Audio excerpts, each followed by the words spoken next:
What's up everybody, Mitch back here with Prism Supply. Back on the Evo chopper build. A couple days have gone by and we've done a couple more things. I'll fill you in, get you caught up, let you know how we're going, and then we'll dig in and keep fabbing. So the first big step that we're doing is we're putting all the big heavy stuff in, like the engine, the transmission, the stuff that doesn't move, the stuff that's locked in there. And then once the stuff that's locked in there is in place, I can put the sheet metal around it.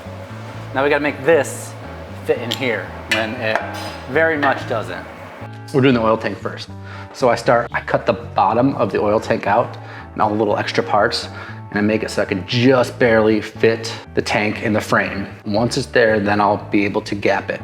I went with a parallel and used a 1/4" parallel to kind of set my gaps all the way around the tank, all the clearance spots, everything like that. It kind of seems big, but I know that powder coat, paint, chrome, all that stuff takes up a lot of space, and the gaps will get smaller during the final assembly. Once I got the gaps kind of close, it's a lot of taking the tank in and out of the frame and just getting everything perfect fit. And it's like the more times I do it, the better the fit gets every time until I just don't have time to do it anymore. So we got those lowbrow WX gas tanks, and we know we didn't want to see any of the tabs when it was final mounted. So the first thing we did was take all the tabs off the backside. I spent a ton of time making a Softail mount, machining one out, making it so it fits, making it so the tank fits.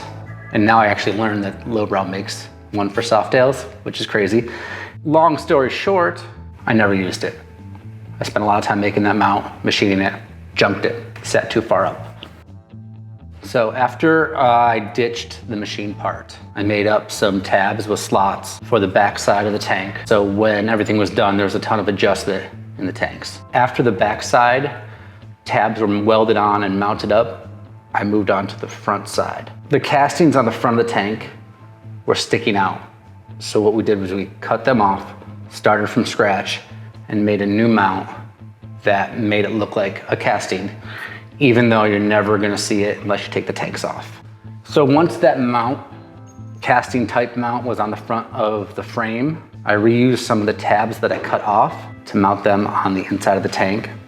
As you can see, it kind of tucked everything in nice, tight. Again, a lot of take on, take off, take on, take off, until it was where I wanted. So we had this idea to make the top of the tank look like an old gas shutoff switch. We had the idea to make a 3D printed press tool and see if that'll work. I took a ton of measurements of the tank, modeled the press, printed it out just to see if it'll work. So we went and did a first press, and it was pretty much there. It surprised everybody that it held up to pressing. We did it on the big arbor press, and then I tweaked the model a little bit and did it on a hydraulic press. The sheet metal that we got out of it was almost exactly what we were looking for. Welded it in, you can hardly tell we pressed it with a 3D print. The next step in the whole process was to make the tube that allows the choke cable to go through the tank to the carb. What that meant was drilling some holes where I wanted the choke to be in the top of the tank and where I wanted the cable to come out at the bottom of the tank. Once those holes were drilled, it was a lot of test fitting to get the tube bent up exactly the right way I wanted it to fit exactly where I wanted it to go. Once I was happy with that, I went ahead and brazed all that in place because that seemed like the right way to do it to get no leaks on the tank. We started the exhaust off with like a donor set, which is just stock drag pipes for an Evo. We knew that's kind of the shape we wanted to go. What I ended up doing for the front was doing a bunch of pie cuts to get a nice curve on the down tube in the front. And then the backside, we did a bunch of cutting and changing of the angle here. The brake lines on the juice drums usually end up being very close to the chain. So we decided to use our weld-on wire tabs to keep the brake line in place. I decided to braze them on because it's a really good candidate for brazing because it's a small little part. And after the fact, you won't even see the connection. It'll just look like they're kind of glued on there, which is cool. The idea of brazing is you want to heat the part up above the bronze melting point, but below the steel melting point, which is a kind of a weird point to get, but when you get it right, it's beautiful. The outcome's a nice smooth joint where it looks like the two pieces were made together.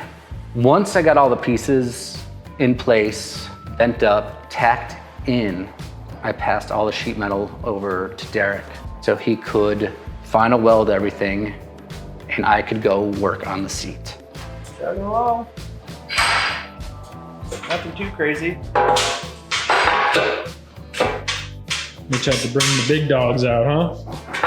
Calling some reinforcements. The only big Got that OCC timeline, baby.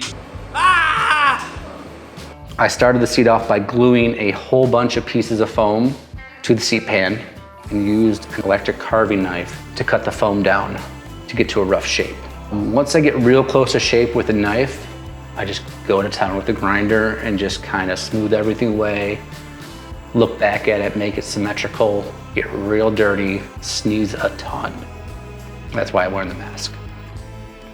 Patrick came up with a really cool taillight idea. And it's very intricate, is the word. That's the taillight shape. So I tried cutting the bracket out by hand, and it just looked like a kindergartner did it. Mitch scribbled the bracket out. It came out real bad. So we started using computers, and we're like, hey, we got this thing, let's use it. And it was actually a lot quicker to program this than it was to do all that work. And that's about it. So it's gonna be a nicer product, and we're gonna do it in half the amount of time. We used a raw license plate bracket because that's the only material we had that would fit this shape. And then this shape will go over that. Put a bird on it. So, quick little update for you. Mitch has made a ton of progress on this bike over past month or so. But as of today, Mitch knocked out the seat. Derek's working on welding up the oil tank, DAing that, sanding the edges, getting that ready for paint. We just made the bracket that's going to be welded to the sissy bar that the taillight's going to be mounted to. And next we got to figure out passenger pegs, the dash piece that'll have switches and buttons and such in it. That's basically going to be the control of the bike. And after that, it's disassembly and going straight to chrome paint, powder coat, upholstery.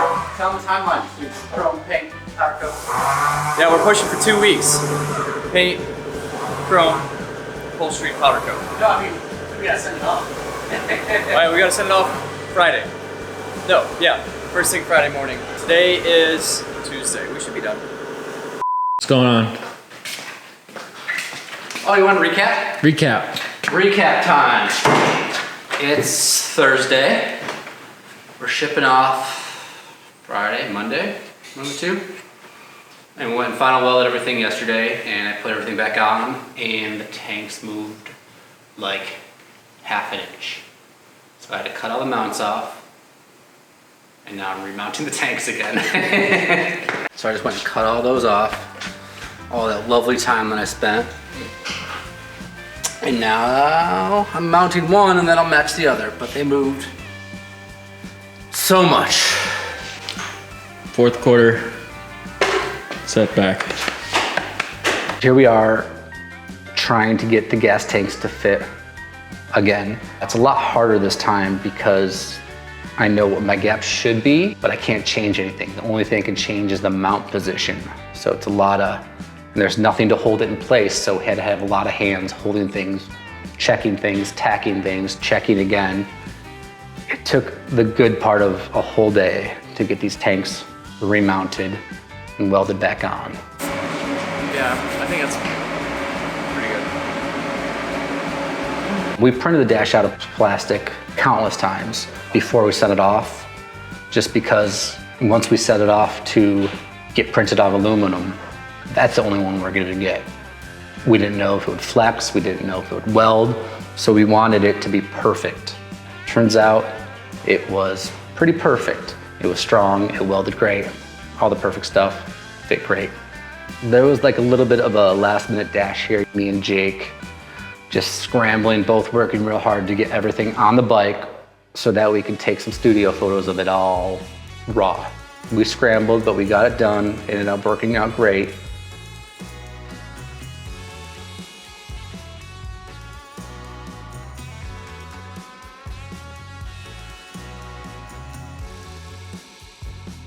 What's up, guys? Back again with the Softail build. Mitch, Jake, Prism Supply. Where we're at today is all the fabs pretty much done. Just a couple little tacks here and there. Thought we'd give you a quick rundown of all the cool stuff on this bike. You've seen hints of here, hints of there, and now it's all together, all working. It is not all together, Mitch. Where's the exhaust at? On the floor. And oil lines. Going to chrome, but I already started tearing it down. You gotta save the exhaust and stuff for the final reveal though. Yeah, that's true. Gotta save something. Can't give you guys everything.